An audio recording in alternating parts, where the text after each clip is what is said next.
Hi, thank you, Swami.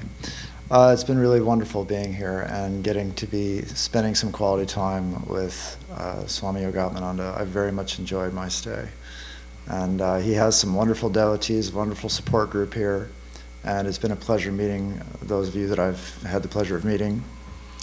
So, okay, anyway, without further ado, today I thought I'd talk about why am I the way that I am. And poor Swami, he already sat through this same lecture in Boston. So if you see his head nodding off a little bit, it's because he's already heard the whole thing. Anyway, so as I said in Boston, this is a rather what I would consider to be an advanced question. Why am I the way that I am? It's not a natural question. The more natural question is, why is that fellow the way that he is? Right? That's the question that we naturally ask. And sometimes we may find that the same quality that is in us, which we enjoy and find desirable, when it is in somebody else, it is completely reprehensible. It's a remarkable thing. I gave the example of a woman trying on a dress in a department store. She tries on the dress and she looks at herself in the mirror. Oh, and it looks so wonderful, and she's so happy with herself. Oh, I look so nice in this dress. And then there's the woman standing next to her. She thinks she's so beautiful. Look at her, you know. But if she is trying on the dress and she likes the way the dress looks, oh, then that's wonderful. My vanity is wonderful. Your vanity is completely unacceptable. In school, the student raises his hand, and the professor asks the question, student raises his hand, gets the answer, and he gets it right, and he swells with pride. And the guy next to him look who thinks he's so smart, right? See, if I get it right, it's wonderful. If you get it right, no good. Then, so we're assuming that we are sufficiently advanced to know where the problem is. When we say, why am I the way that I am, we're assuming that we have come to the conclusion that we are no longer pointing the finger at other people. We're looking to ourselves to see what's going on here. There was, last Wednesday, I guess it was, scripture class we had, there was somebody came and he said that he put on his bathroom mirror a sticker. So every day he went to go brush his teeth or whatever, and he sees this sticker over his face is in the mirror, and then the sticker's there. And it says, the sticker says, "You are looking at the problem." And it was pretty, I thought, okay, well, that's interesting. And I told that to one of our brahmacharis. And the brahmachari came back and he said, yeah, but Swami Vivekananda would say that I'm also looking at the solution. I thought that was pretty good. Brahmachari's been there for 1.5 years. He's learned a few things. Anyway, so another example. You're at work, and somebody comes to you and they say, you did a terrible analysis of the Smith accounts or something, whatever you're doing. The Smith portfolio, your analysis was just garbage. Now, do we think, maybe I should go look at my analysis again and see why this person feels this way about, why is he saying this pejorative thing about my work? Well, maybe. Most likely what we do is we come back and say, yeah, well, your analysis of the Anderson account was a bunch of garbage. That's generally what we do, right? And we don't really, I mean, the idea that maybe I should look at myself, we don't generally think of that, especially in the heat of the moment. Why? Why do we act this way? Why do we do this? Well, in that example anyway, I've identified myself with my work, and I feel that when my work is attacked, I am attacked, and I must defend myself, right? In other words, I'm attached to the fruits of my work. And I've found, especially in high-pressure situations, something like where you're making a big presentation, or you have closing arguments in front of a jury or some big thing that's very important that you're doing, very difficult to be detached from the fruits of your work at those times. I could never really think of God at those times because I was too involved in what was happening. I found that it's easier to think of the Lord while you're working when you're doing work that you hate, but is not necessarily high pressure, work that is unsavory. So, because then you're aware of it. You're aware that the situation isn't that important, but it's very disagreeable. And naturally you think, the thinking of God is very natural at that point. You think, oh God, why am I doing this? Right? So it's very easy to remember God during these times. Now there's a story, this is a conversation that happened between two Swamis. It was a few months ago. And the one Swami complains to the other about a puja toilet, a toilet that exploded at a puja. So, and what happened was, this toilet explodes at the puja, and all the monks run away from the toilet except him. He's left to go fix this toilet that's exploded at the puja. And he's resentful, he doesn't like it. And they all left me. I had to go do this thing by myself.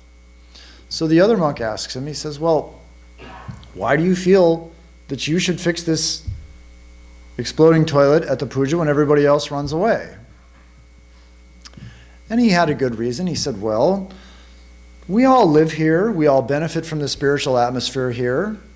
They feed us. They clothe us. We don't pay any rent. We have a responsibility. We should fix the toilets when they explode. We shouldn't just run away irresponsibly. So the other monk didn't agree. The other monk said, no, the other monk was also, see, I would say, without too much exaggeration, roughly speaking, there are two kinds of monks in this world. There are the kinds of monks that run towards exploding puja toilets, and then there's the kinds of monks that run away from exploding puja toilets, okay? So the other monk was also one of those monks who runs towards exploding puja toilets, all right? And so he says, no, that's not why you fix the exploding puja toilet. That's not why you run towards it. He said, the reason you run towards the exploding puja toilet is because this is real karma yoga. This is really the Lord's work. You're at the puja, and maybe you're talking to some devotees, or you're in the shrine doing whatever you're doing, and somebody comes to you and they tap you and say, the toilet exploded, right? He said, that's like God tapping you on the shoulder and saying, I've got a job for you to do. And he says that takes you off of your schedule and puts you on a love schedule. Isn't that nice? A love schedule. I like love schedule. So anyway, this is not actually so much a question of why I am the way that I am, is why certain people run towards toilets and why they don't. But this is one part of why I am the way that I am. We're going to look at why I am the way that I am in many different ways. And this is one thing. Why do certain people run towards these things and other people don't? And the way I've phrased the question, which probably isn't entirely fair, is basically why are some people selfish and other people unselfish? That's the way I've sort of set this up, which I'll grant you is probably not quite fair, but let's just go with it. And Swami Vivekananda says that whatever is selfish is not religion, and whatever is unselfish is religion. So even from an even broader standpoint, what I'm saying is why are some people spiritual and some people unspiritual? And again, that's really not fair to just narrow it down to these toilet things, but that's the basic question that I'm advancing. So Swami Brahmananda gives us an answer.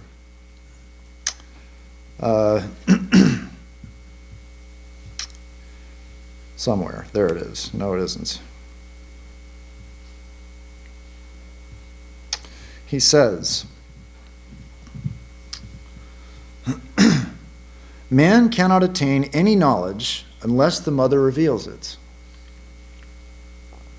The mysteries of this world and the next will be revealed when she discloses them only out of her mercy. The intellect, as ordinarily understood, is not the real intellect. its area, its range is limited.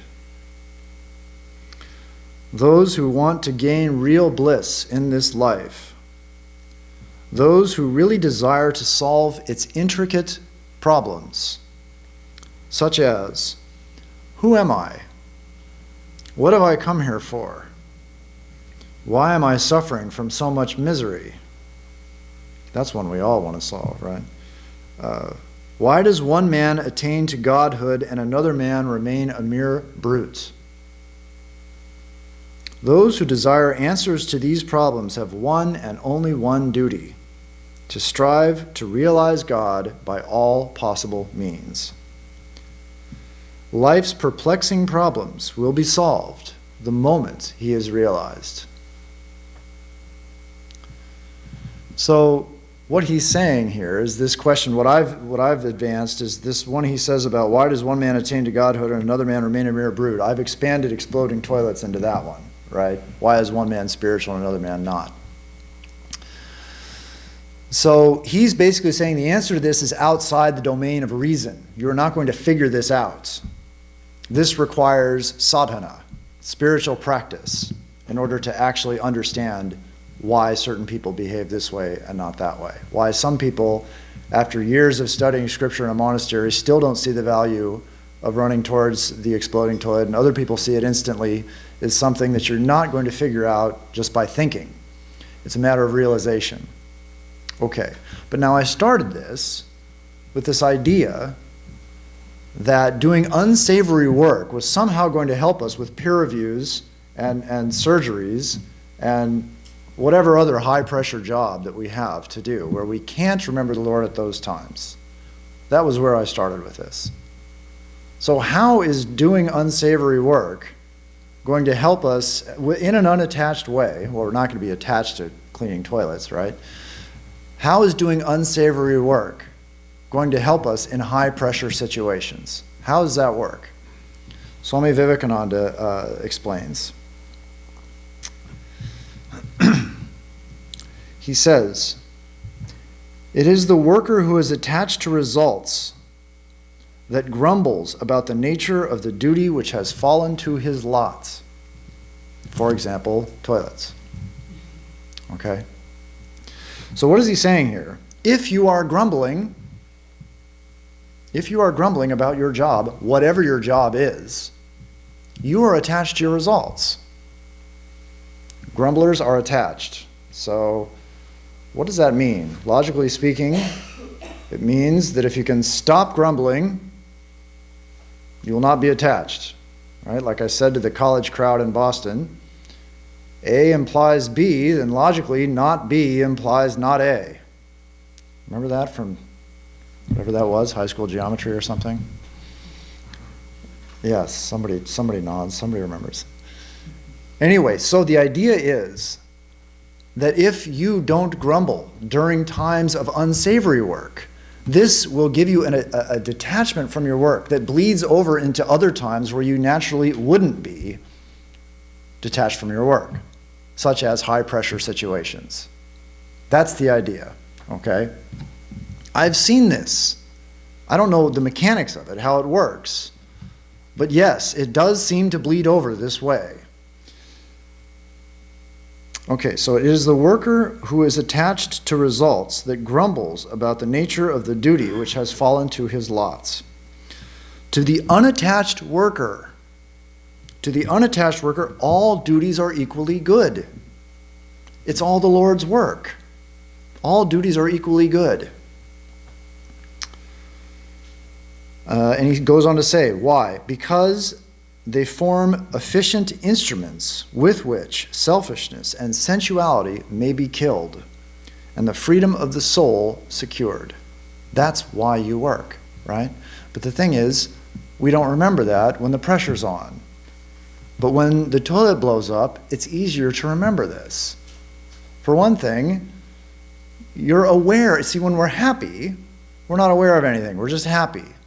But when we're unhappy, we're aware of it. You know you're unhappy. When you're happy, you just go with it. Not all the time, but a lot of the time. But for better or worse, when you're unhappy, you're aware of it, and you think, well, now I'm unhappy. So naturally, you can think of, oh God, why am I so unhappy? And then it's easier to police your mind at these times. But when you're in a high pressure situation, you can't even pull away that much. You're just too wrapped up in what you're doing. And this was brought up in Boston. I guess I should bring it up now. Swami Tyagananda said that being attached to your work is good in certain times. I mean, you want to be absorbed in an important situation. That doesn't necessarily mean being attached. In fact, in order to be absorbed in your work, you can't really be attached to it, because if you're attached to it, you're thinking of your own image and your own contribution to the work. You're not actually absorbed in the work itself. So actually being detached from your work helps you to be absorbed in your work. It doesn't mean to take the situation lightly. It means to totally engage yourself in the situation so thoroughly that you've forgotten yourself. And then when it's over, it's over. That's what it's ready to attach and ready to detach. That's what it really means, karma yoga. Anyway, so, and this karma yoga, we all know, I think we've all been studying this long enough. Karma yoga, the basic idea is to be able to detach, to be able to attach and to be able to detach. As it says in the Gita, Krishna says, offer all the fruits of all your activities to me. Offer all the fruits of every action to me. Well, that's not so easy to do, is it? What happens? You do something. For example, the example I gave in Boston, I stand up here and I talk. And then and I think, before I come here, I say, oh Lord, let me do this in the right spirit. I want to do this as an offering to you. I say these things in my mind before I get up here and speak, because that's what you're supposed to do, right? It's supposed to be service to the Lord. This should be just as agreeable to me as cleaning a toilet. It should all be the same, right? That's the ideal. So you pray for this attitude. Lord, help me to give up the fruits of this talk I'm going to give today.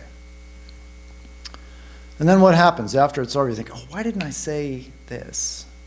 Or why did I say that? Or I missed this? Or boy, I really blew it all together.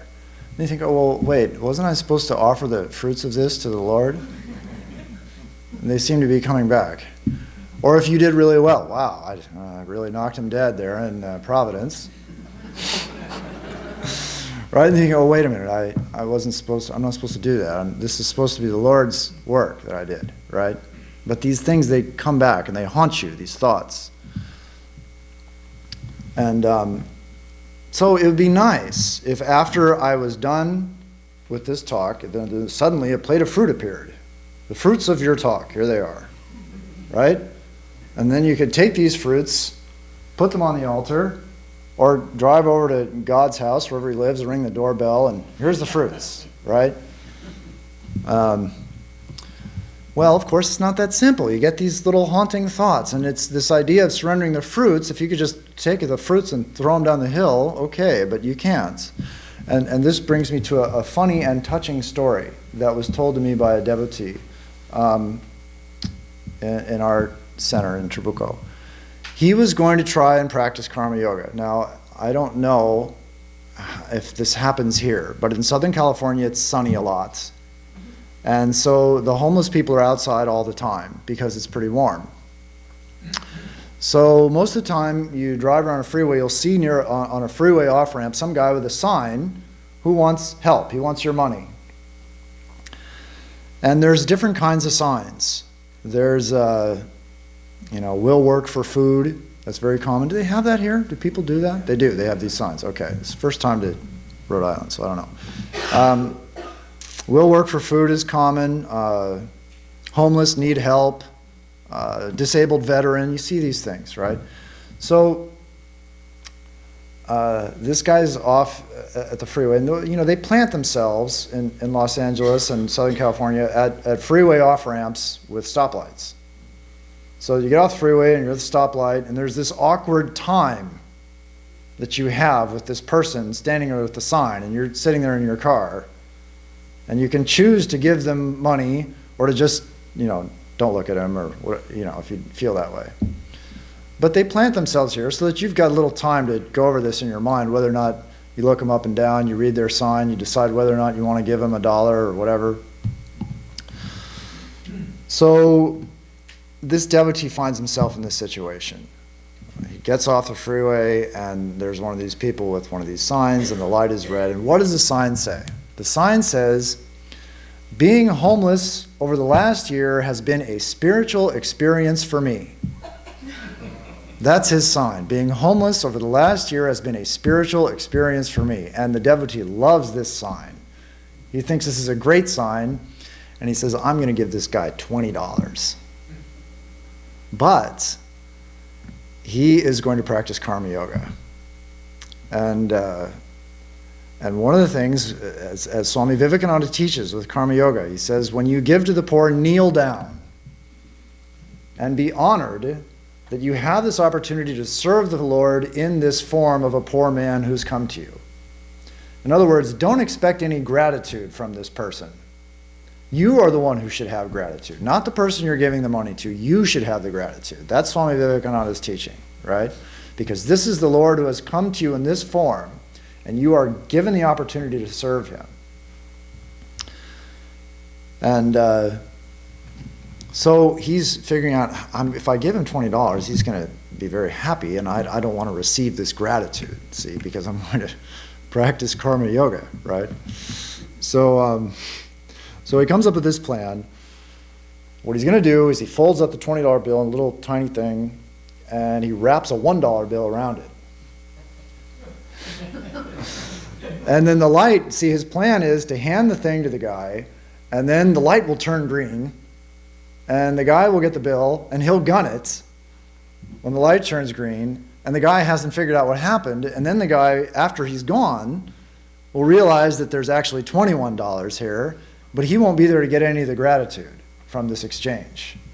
So this is his karma yoga plan, all right? I'm not going to get any of this gratitude because I won't be there, right? I mean, it's almost as good as getting the plate of fruit and handing it over to God's house, right? He's got this, if I'm not there, then I don't have the fruits of the karma yoga, right? They're gone.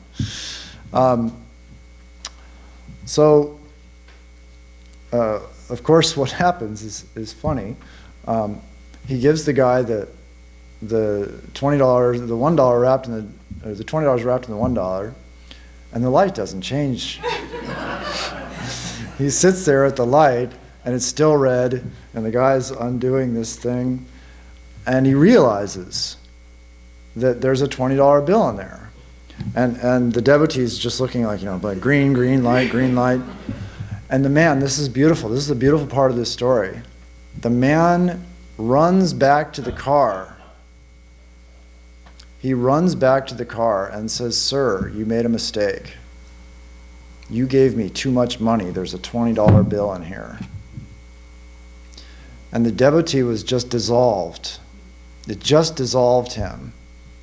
He said for blocks, the tears were just coming down as he was so humbled by the honest, homeless man.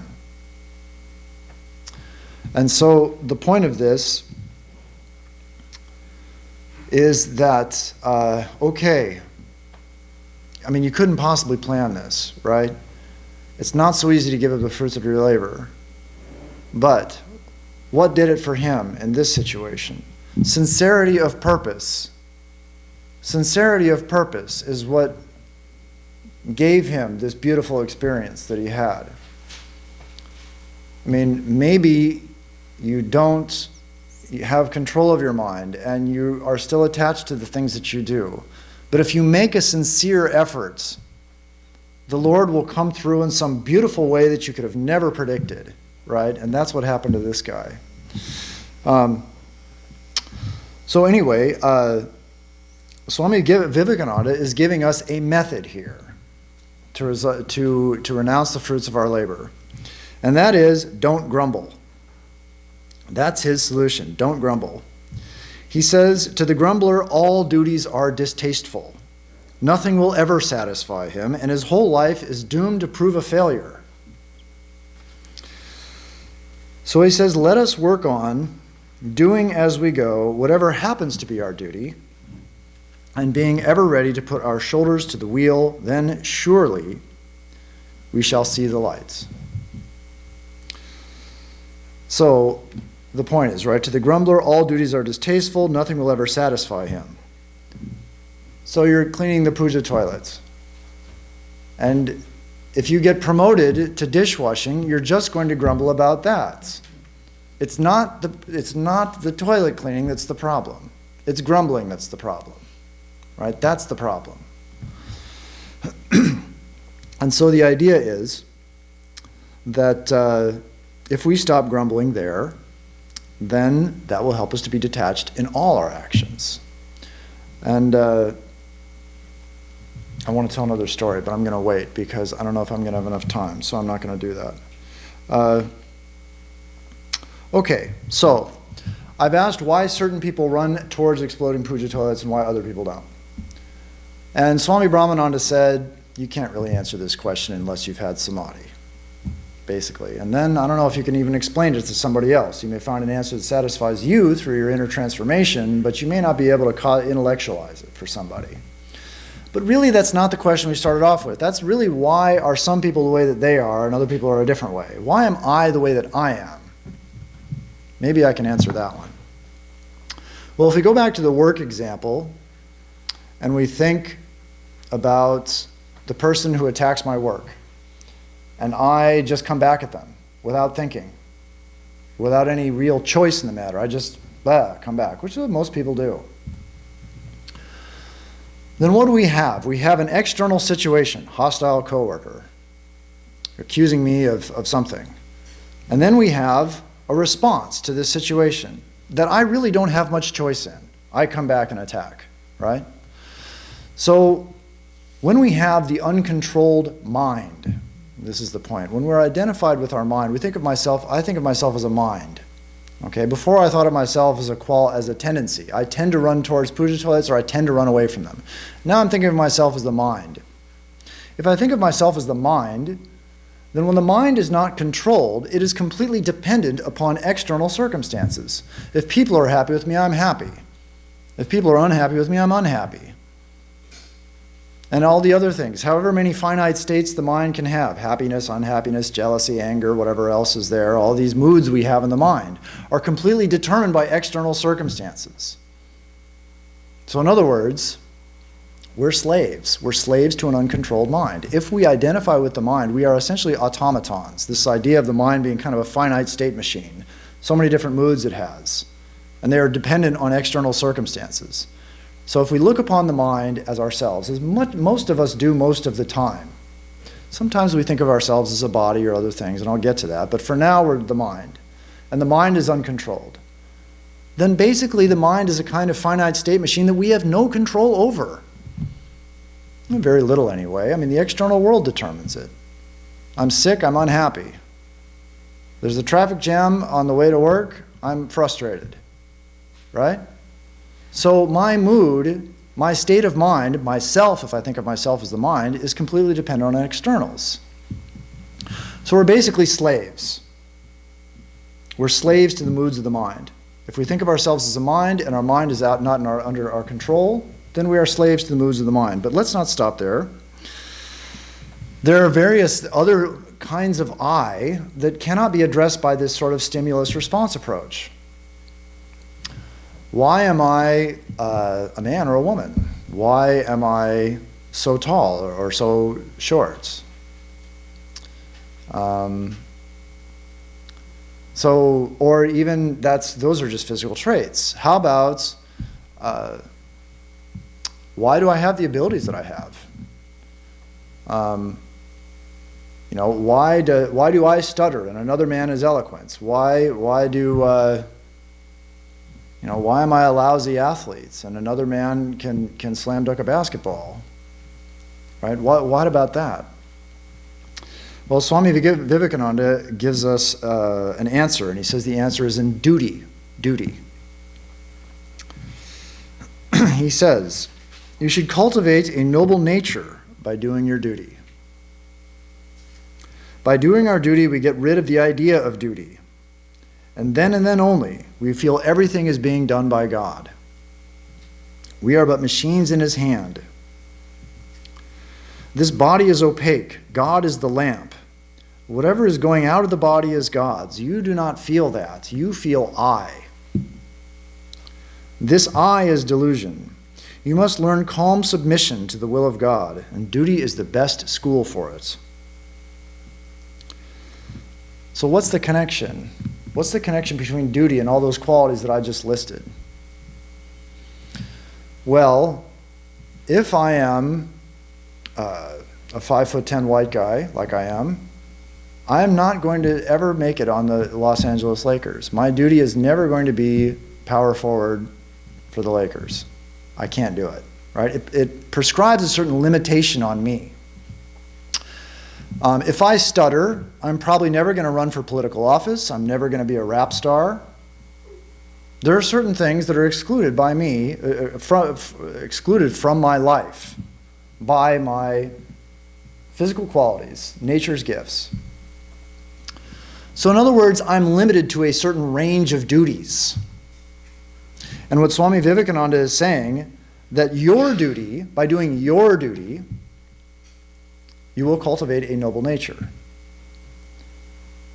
So that would be, if I look upon myself as, why did I get the situation, my deal, the family I got, the mind I got, somebody else is brilliant and I can't do math or whatever, right? Why did I get these things? Well, my duty maybe lies in another area.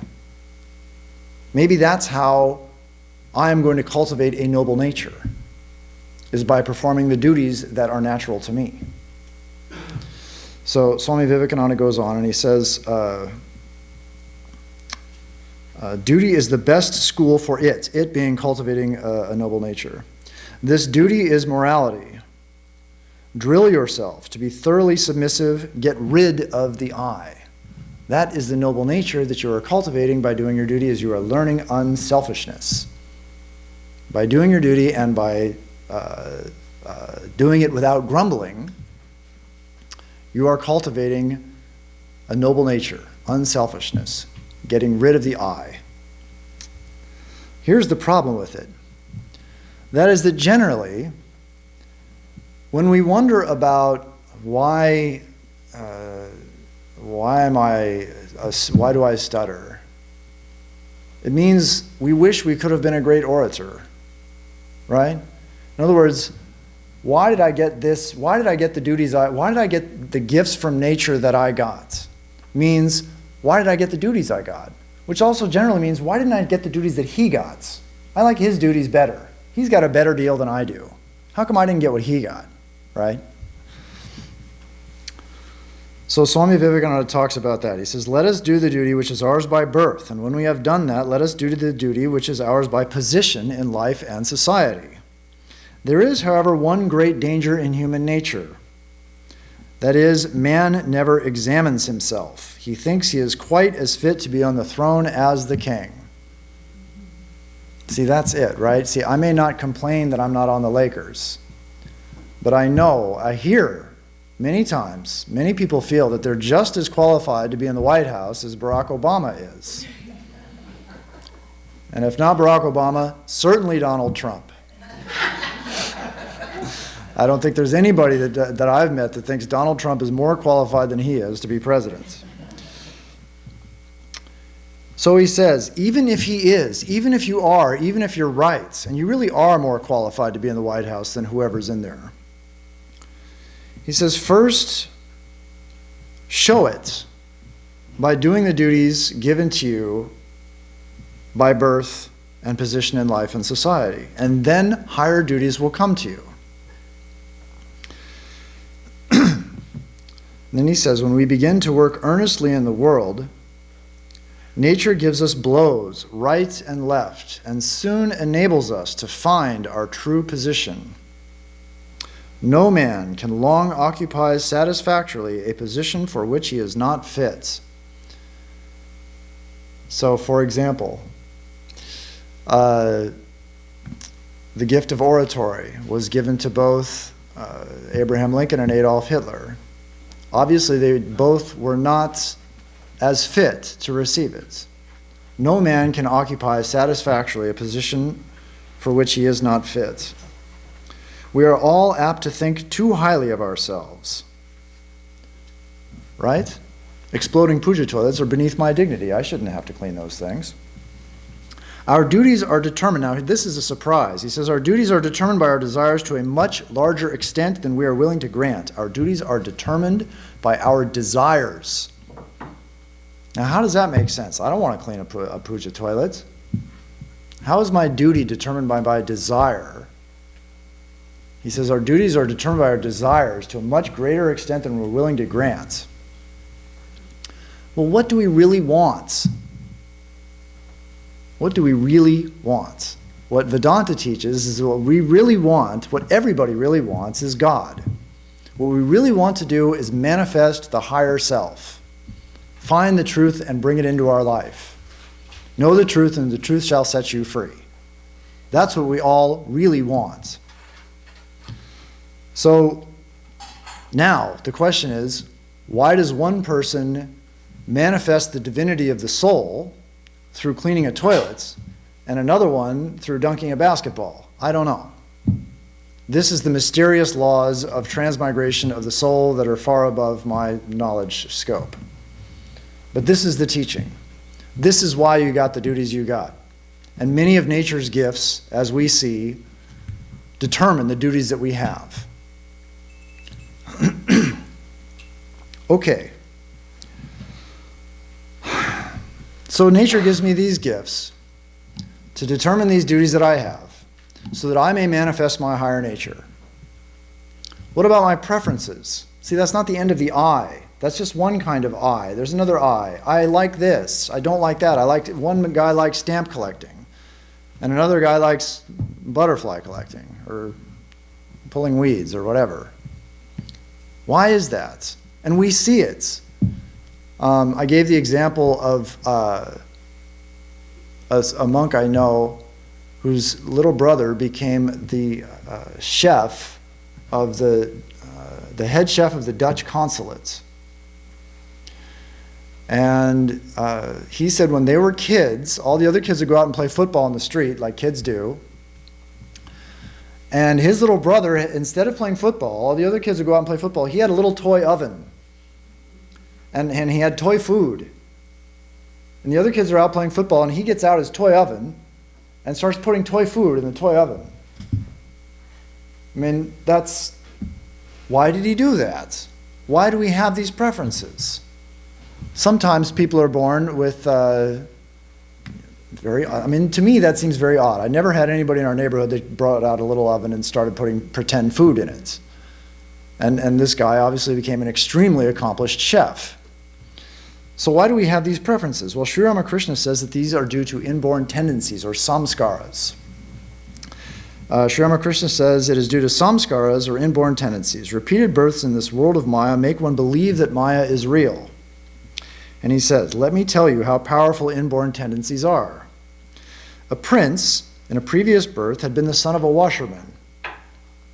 While playing with his chums in his incarnation as the prince, he said to them, stop those games. I will show you a new one. I will lie on my belly, and you will beat the clothes on my back as the washerman does, making a swishing sound. Where does this stuff come from? Well, Sri Ramakrishna says that it's basically the transmigration of the soul from previous lives. It leaves impressions on your mind.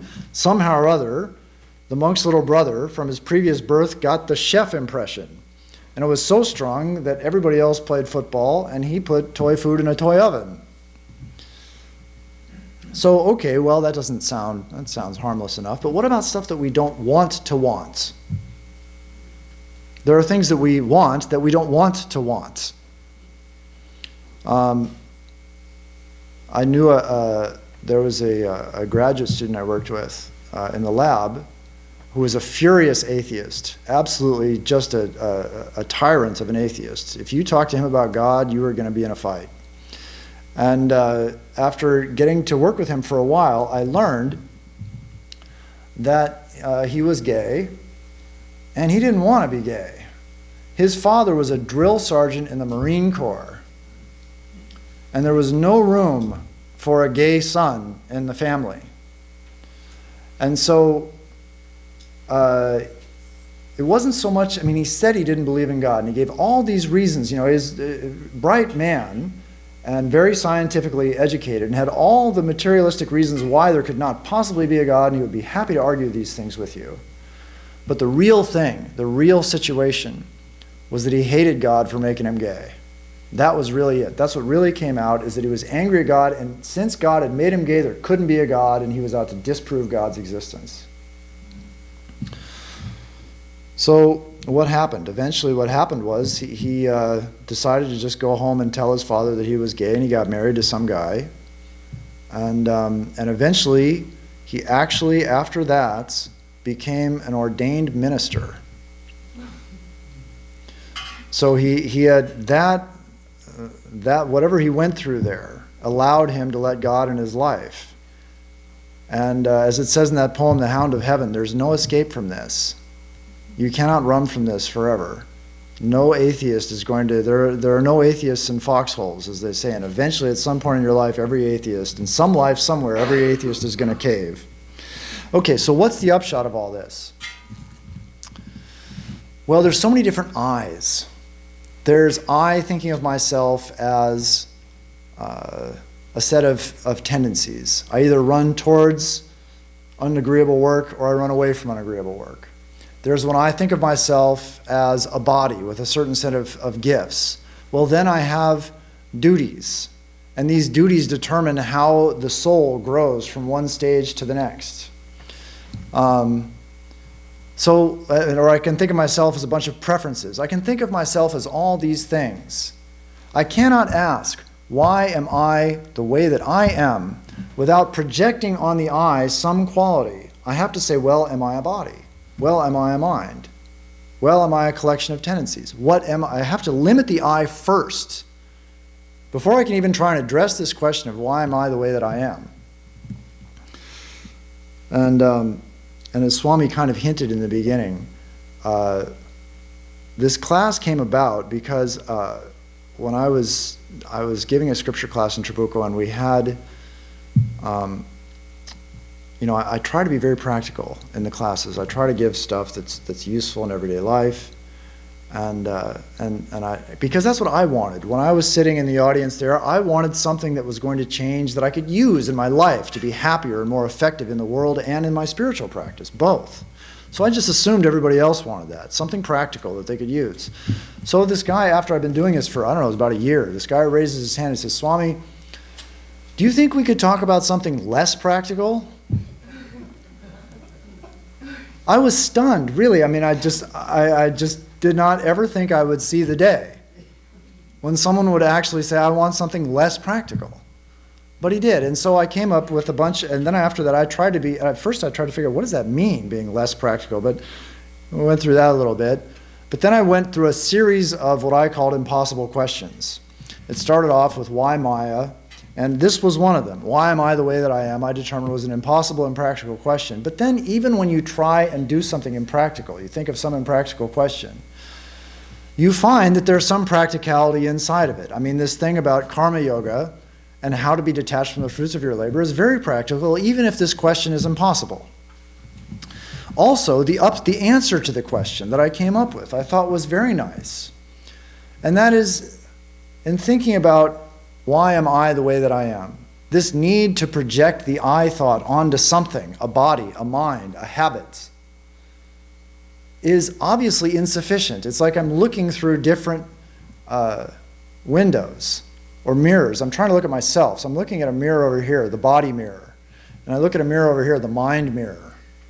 But see, I'm not either one of those. I'm obviously more than that. I look at myself through the habit mirror, or the tendency mirror, all these mirrors I look at. But none of them reflect the whole thing. None of them are big enough to reflect the whole thing. These are all extrinsic qualities that I am considering, trying to define something that is obviously larger than all of them, right? So Swami Vivekananda talks about this, and he uses a different metaphor. I said mirrors, holding up mirrors like this and trying to look at my own reflection. He says, you, the Almighty, cause of this universe. You means all of us. You, the Almighty. Me, the Almighty, cause of this universe. Trying to reflect yourself in little mud puddles. Mud puddles. So what he is suggesting that this process is degrading, right? It's not just a small mirror that doesn't get the whole vision. It's that you are actually degrading yourself by trying to do this.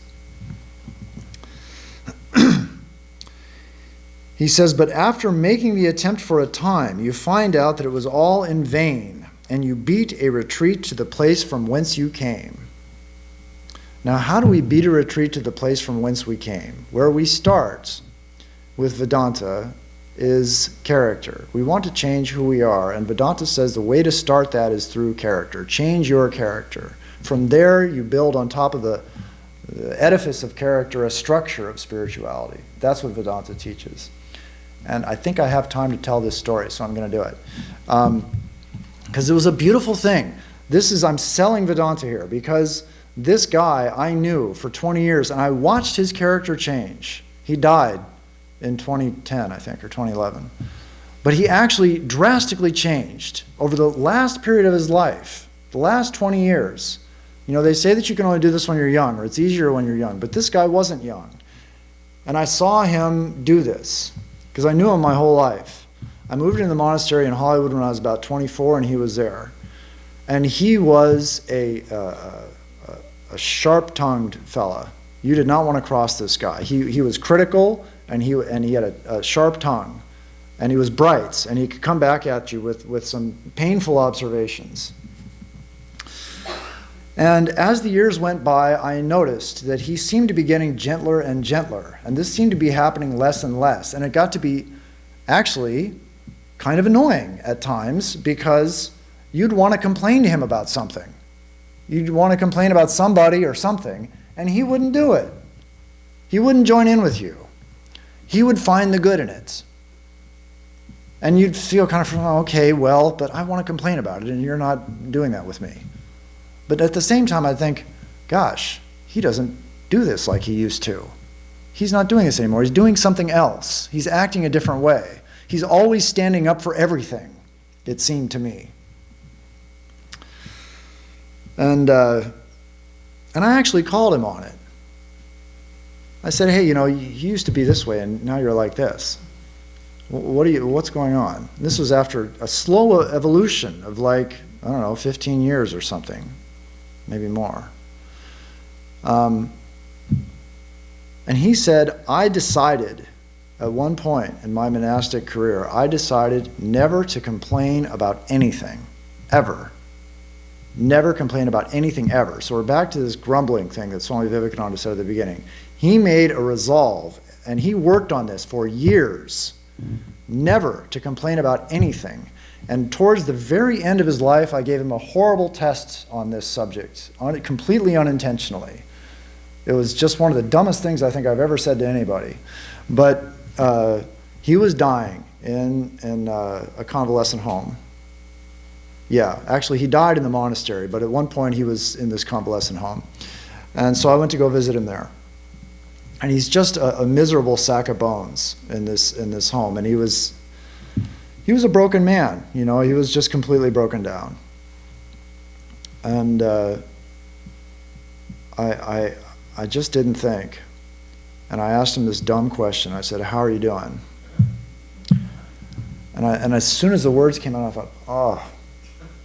And there was, my mom was there, and a couple of the nuns were there. We'd all gone to see him together. And I thought immediately, I said it without looking at him. And then I looked at him, and I thought, oh, what have I said, And then to my horror, I realized that he was actually going to answer this question seriously. And he stopped, and he thought about it for a long time. He thought about this question for a long time. And there was really nothing good he could say about the situation he was in. And what he said was, after much thought, he said, well, sometimes I feel pretty good. That was his answer. He had actually gotten to the point with this practice of not grumbling, not complaining, where he's on his deathbed and he's not going to complain. He had completely transformed his character in this way. I didn't live with him in Hollywood all that time. I moved to Trabuco in the middle of that. So I don't know the rest of the character transformation that went along with this, but he definitely was a very saintly man towards the end of his life. So that character transformation is what Vedanta teaches. And that is how we start the retreat back to whence we came, that Swami Vivekananda is talking about. He says, the miseries of this world cannot be cured by physical help only. And that's really what we want to do, right? We want to end our misery and everybody else's. No more misery. And he says, until man's nature changes, these physical needs will always arise and miseries will always be felt. And no amount of physical help will cure them completely. The only solution to this problem is to make mankind pure. Ignorance is the mother of all the evil and all the misery that we see. Let men have light. Let them be pure and spiritually strong and educated. Then alone will misery cease in the world. We may convert every house in the country into a charity asylum. We may fill the land with hospitals. But the misery of man will still continue to exist until man's character changes. And that is what Vedanta is trying to get us to do, to change our character. And that is where this question of why am I the way that I am comes from. We feel that we could be better. We feel that we could be better, that we are better somehow. And that manifesting that higher nature starts in this change of character. And that's what the teachings of Vedanta are for. And it is exactly 6 o'clock. Okay.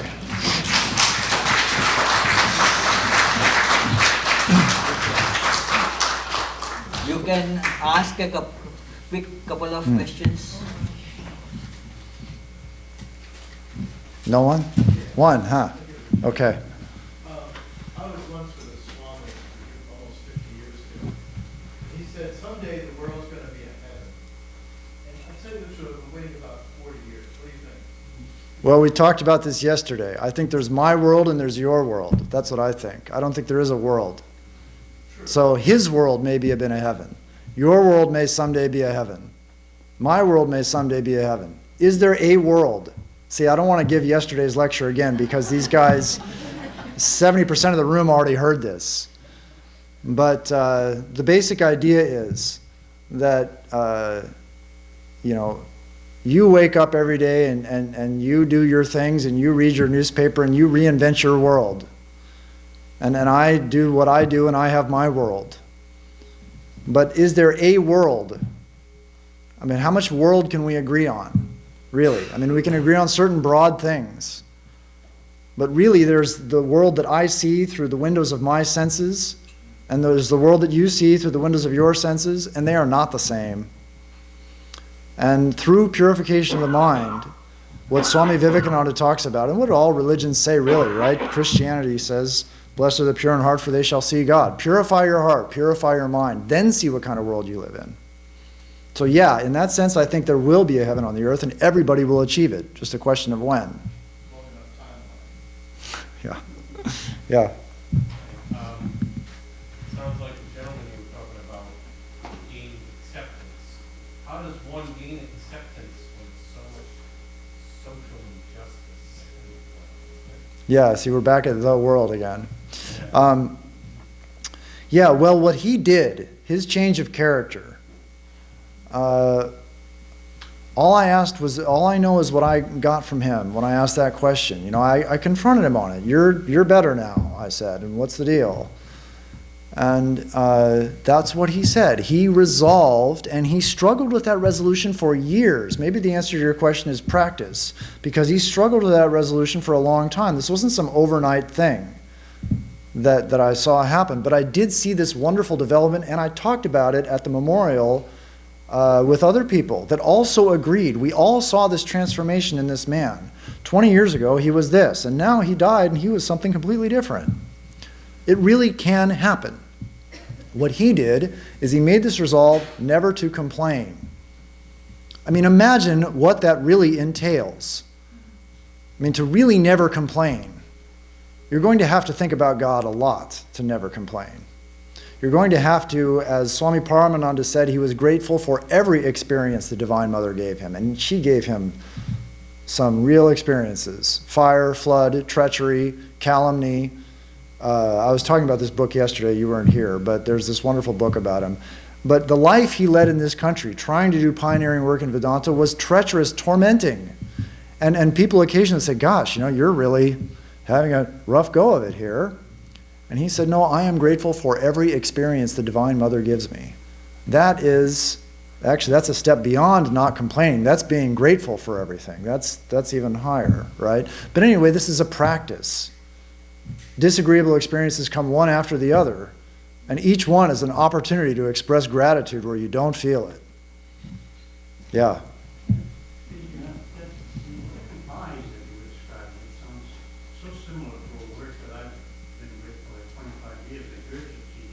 Hmm. Many eyes, and there was even an example in one of his writings.